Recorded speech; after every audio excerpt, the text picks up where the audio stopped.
Hello student and friends, मेरा नाम अजय। आज हम पढ़ेंगे इंजीनियरिंग ड्राइंग का लेक्चर नंबर 3। इस लेक्चर में हम पढ़ेंगे बैटरी चार्जर का तीसरी मेथड। कौन सी मेथड है वो? Rectifier battery charging method.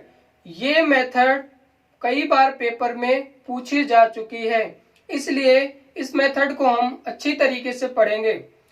ये engineering drawing electrician ITI second year की क्लास है, तो आप इस वीडियो को पूरा देखना। उम्मीद करता हूं ये पूरी वीडियो आपको समझ में आएगी। तो ध्यान देना, हेडिंग लिखा हुआ है रेक्टिफायर बैटरी चार्जिंग मेथड। इसमें क्या होता है आप ध्यान से देखना तो आपको रियली समझ में आएगा। यहाँ पे एक फ्यूज लगा दो, ये हमने फ्यूज लगा दिया। अगर आपने इसकी 2 वीडियो नहीं देखी तो आप वहां से देख सकते हो, इसके डिस्क्रिप्शन लिंक पे जरूर होगी वीडियो। इसके बाद अब क्या करना है, यहाँ पे एक ट्रांसफार्मर लगाना है। यहाँ पे ट्रांसफार्मर लगा लो। ट्रांसफार्मर, ये हो गया ट्रांसफार्मर।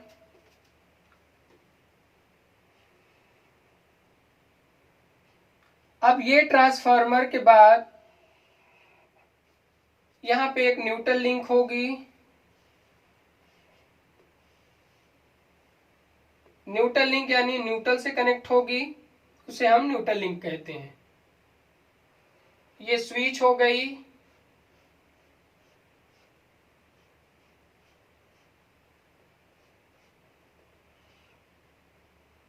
स्विच, ये बन गया हमारा यहां।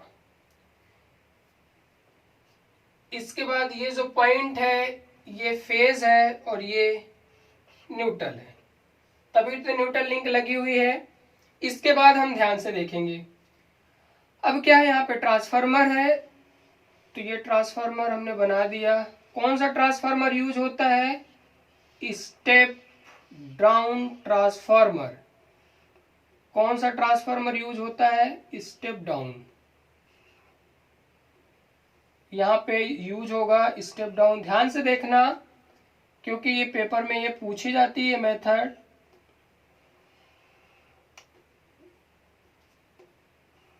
तो आप लोग स्केल का इस्तेमाल कर सकते हो। यहाँ पे रेक्टिफायर यूज होता, नाम है इसलिए रेक्टिफायर यूज होता है। तो रेक्टिफायर यहाँ 4 डायोडों के मिलकर रेक्टिफायर बना होता है, तो अब बना लो।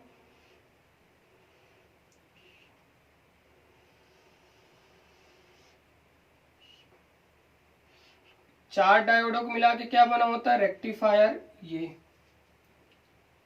यहाँ, इसके बाद और एक डायोड बनाओ यहाँ पे। ये किसका सिंबल है? डायोड का है। बस ध्यान से देखते जाना आप। इसे कनेक्ट कर दो, इसे कनेक्ट कर दो। ठीक है, इसे थोड़ा सा यहाँ बना लो। देखना तिरछा नहीं होना चाहिए ताकि दिखने में भी अच्छा लगे। क्योंकि इंजीनियरिंग ड्राइंग अगर आपको ड्राइंग शीट में अगर अच्छी बनी है तो आपको ऑलरेडी नंबर मिलते हैं। इसे कनेक्ट कर दो, अब इसे यहाँ कनेक्ट कर दो। इसके बाद ये क्या हमारा है? रेक्टिफायर। इसके बाद यहाँ पे लास्ट में यहाँ इसके बाद एक स्विच होगी। ये हमने स्विच लगा दी। स्विच के बाद एक आपको फ्यूज लगाना है इस साइड भी। फ्यूज के बाद आपको अमीटर लगाना है, वो भी कौन सा मीटर? DC ammeter. अमीटर के बाद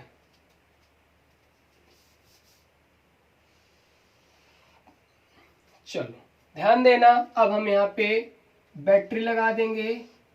ये स्मॉल होगी यानी माइनस होगी, फिर प्लस होगी, फिर माइनस, फिर प्लस, फिर माइनस, फिर प्लस।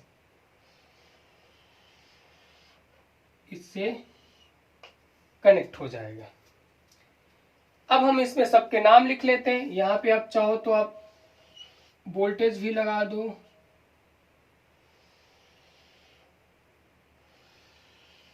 यहाँ आप वोल्टेज लगा सकते हो। इसे मिडिल में बना लो बैटरी, दिखने में भी अच्छी लगेगी। छोटा है फिर बड़ा, फिर छोटा, फिर बड़ा, फिर छोटा, फिर बड़े, यानी ये प्लस है ये माइनस।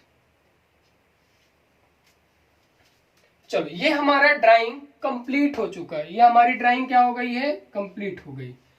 अब हम सबके नाम लिखना है।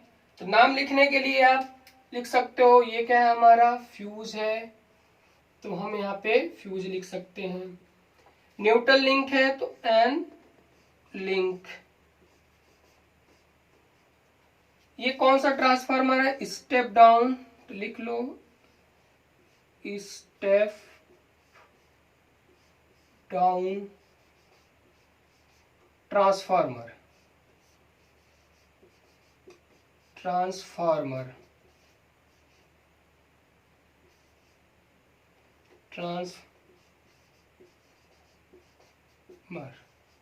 इसके बाद ये पूरा का पूरा सिस्टम कितना है, ये जो बना है ये होता है रेक्टिफायर। रेक्टिफायर। इसके बाद यहां भी फ्यूज लगा है, यहां तो स्विच लिख लो, स्विच, इसे लिख लो अमीटर। अमीटर, अमीटर के बाद वो बैटरी लगा है, ये वोल्ट मीटर, तो इसे भी चाहो तो लिख लो वोल्ट मीटर।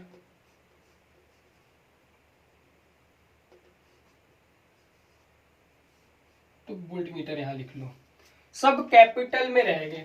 याद रखना ये हमारा ड्राइंग बन चुका है। यहाँ पे लिखना सप्लाई कितनी है, 230 वोल्ट। आप लिख सकते हो, चाहो तो ऐसे लिख लो 230 volt AC supply, AC 50 hertz.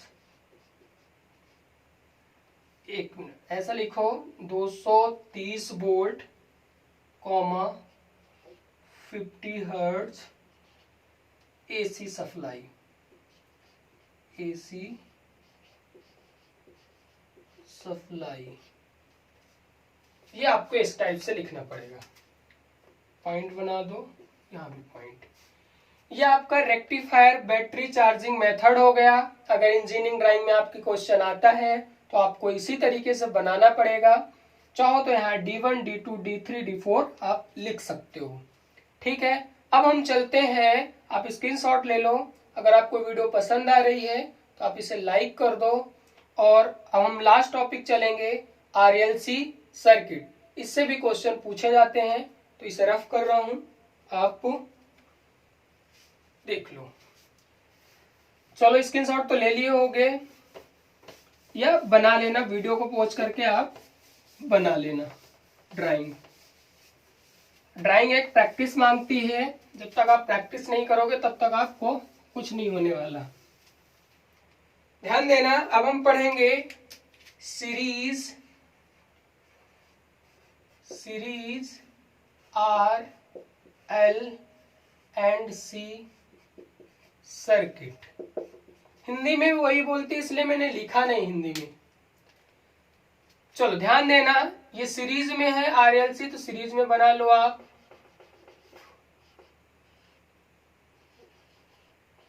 Inductor लगा दो, इंडक्टर के बाद आपको क्या लगाना है, कैपेसिटर।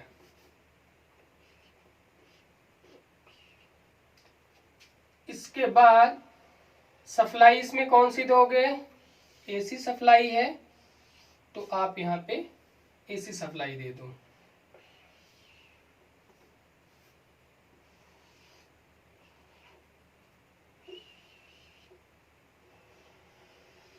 ये इसके सबके नाम लिखना, लिख दो RLC।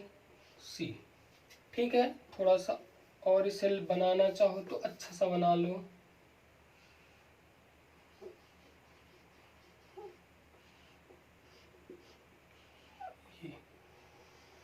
आप लोग स्केल का यूज कर सकते हो, मैं बार बार बोल रहा हूं आपको, RLC।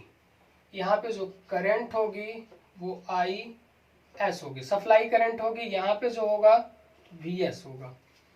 अब हम क्या करते हैं, याद रखना, यहाँ पे जो वोल्टेज ड्रॉप होगा तो VR होगा, ये यहाँ पे जो वोल्टेज ड्रॉप होगा तो VL होगा, और यहाँ पे जो होगा VC होगा। ये आपको पता होना चाहिए, ये VC है। सबसे ज्यादा इंपॉर्टेंट है इसका फेजर डायग्राम। तो यहाँ देखना, फेजर डायग्राम यहाँ पे है, और फेजर डायग्राम पेपर में आता भी है, तो आप लोग भी बनाना है आपको भी।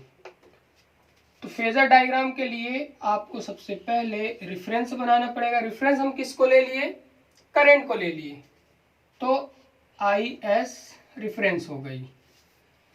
करंट में जो रजिस्टिव का केस होता है तो उसी फेज में होता है, तो ये हो जाएगा VR।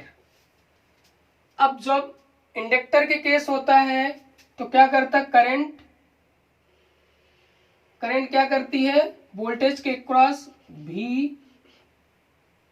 VL, वोल्टेज के क्रॉस करंट क्या करती है, पीछे जा रही है, मतलब लैग कर रही है, और लीडिंग किसके क्रॉस करती है, VC, यानी कैपेसिटर के केस पे।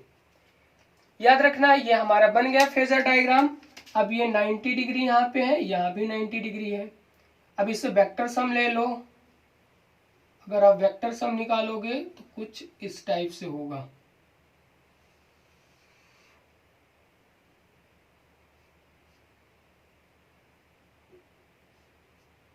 तो वेक्टर सम क्या आएगा इस पे, वेक्टर सम हम निकालेंगे तो VS, ये हमारा कंप्लीट हो गया। अब हम पढ़ते एक और है हमारा, उसको भी हम जल्दी से देख लेते हैं। सीरीज हो गया तो अब parallel RL and C circuit. याद रखना, दोनों सर्किट आप पढ़ के जाना, पेपर में पूछी जाती है। अब इसको पैरेलल बनाना है तो पैरेलल बना लो। तो सप्लाई दे दो, यहाँ पे AC सप्लाई है,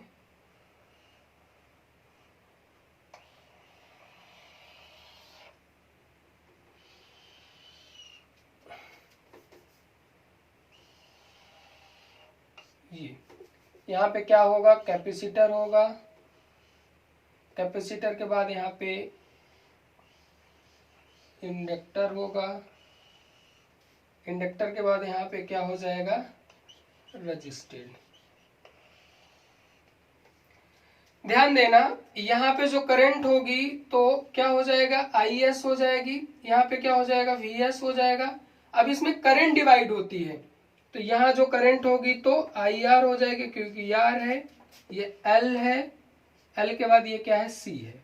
तो ये जो करंट होगी तो IL हो जाएगी, और यहाँ जो होगी तो IC हो जाएगी।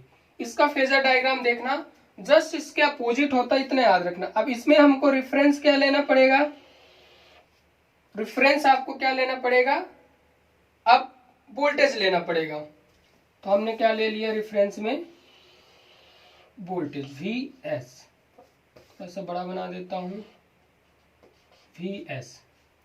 VS होगा तो रेजिस्टिव के केस में करंट क्या हो जाएगी, उसी फेज में होगी, उसी फेज के मतलब 0 डिग्री डिफरेंस, एंगल डिफरेंस 0।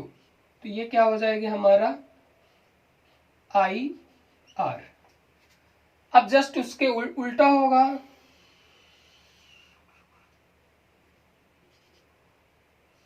यानी यहां पे IL IC। ध्यान देना, पैरेलल सर्किट में क्या होता है, जो वोल्टेज होता है, करंट क्या करती, कैपेसिटिव करंट जो होती है वो लीड करती है, वोल्टेज के क्रॉस क्या करती, लीड करती है, ये लीड करवा दिए। और इंडक्टिव के केस में क्या होती है, लैग करती है। तो इसका फेजर डायग्राम क्या बनेगा, ये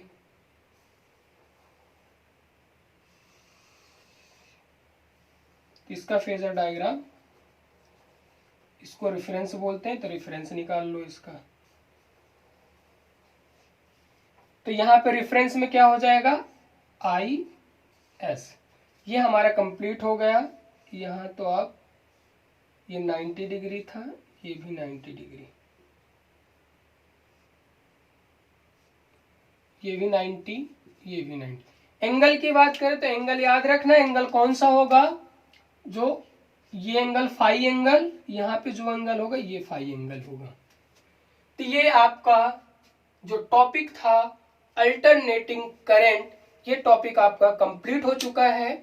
यानी सेकेंड ईयर का ITI जो इलेक्ट्रीशियन का इंजीनियरिंग ड्राइंग की यानी पहला चैप्टर आपका क्लियर हो चुका है। अब हम दूसरा चैप्टर पढ़ेंगे।